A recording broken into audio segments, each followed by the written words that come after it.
The controversies that came out of former CNN anchor Don Lemon's anti-ICE protest at City's Church in St. Paul have largely died down, although, he's has his own legal battles now.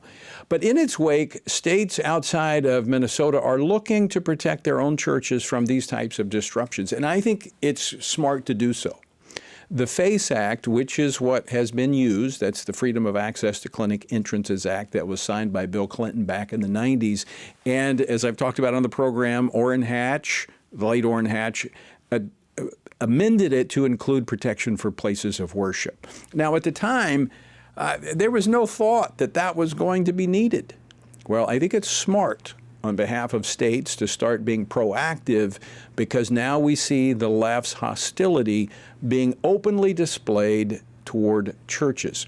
Well, in the state of Alabama, they are working on legislation that would make it a felony to disrupt church services or block those going into a church service, so they can take state action and not have to wait on the federal government.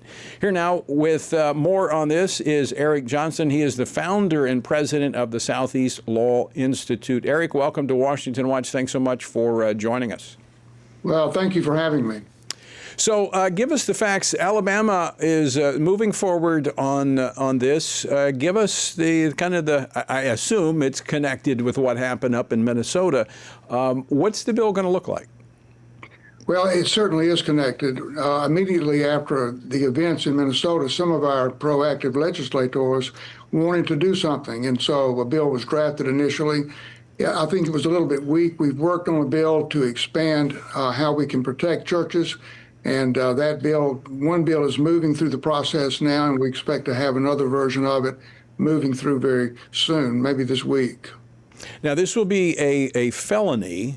Will this have mandatory jail time, or what will the penalty be structured as?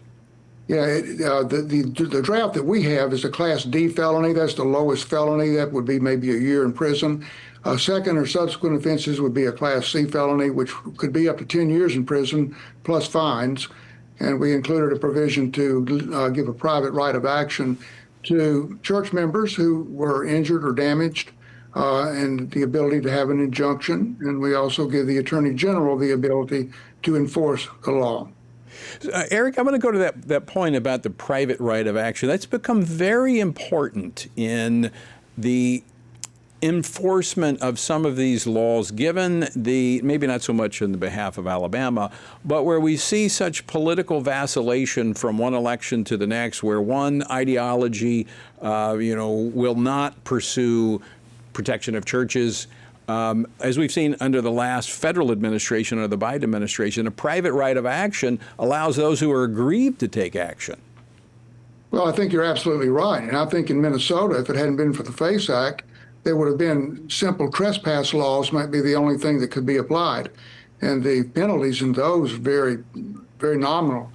We learned in the 1990s with the FACE Act, when it was used against those who were sidewalk counselors around abortion clinics, that you need a very strong law. Operation Rescue, of course, had a lot of people arrested, and it calmed down. But now that we know the way the culture and the society is going, we can expect there to be such demonstrations around churches. I mean, we all know that the church is the only thing that stands in the way of some of these very new cultural phenomena that we have seen grow during the Biden administration and exist right now. I agree, Eric, 100%. That's why I think it's very smart to be proactive, not waiting until, it's already here, but it's not as widespread as I think it will be. What would you say to the detractors of this bill that claim that this bill, like others, would chill First Amendment activity in churches? Well, the First Amendment activity in churches is free exercise of religion, not speech. The speech rights of those who object to the position that the church takes are wrong. They need to respect what is going on in the church. In the old days, we heard about if it stays within the four walls of the church, it's okay, just don't bring it out on the street. Right. Well, the church brings these issues out on the street and ministers to people and takes a voice in the culture. And that is what brings the people inside the church, because they object to the position the church is taking. We just Great want to be point. sure that the church is protected when those days come, because surely they will come. That's a great point, Eric, because they said just stay in your church and you talk about what you want inside. But now they're not content with that because they know faith cannot be contained. Our beliefs as we walk them out in obedience to God, it's going to affect the way we live. That's their concern. And so I think we have to protect the freedom of worship.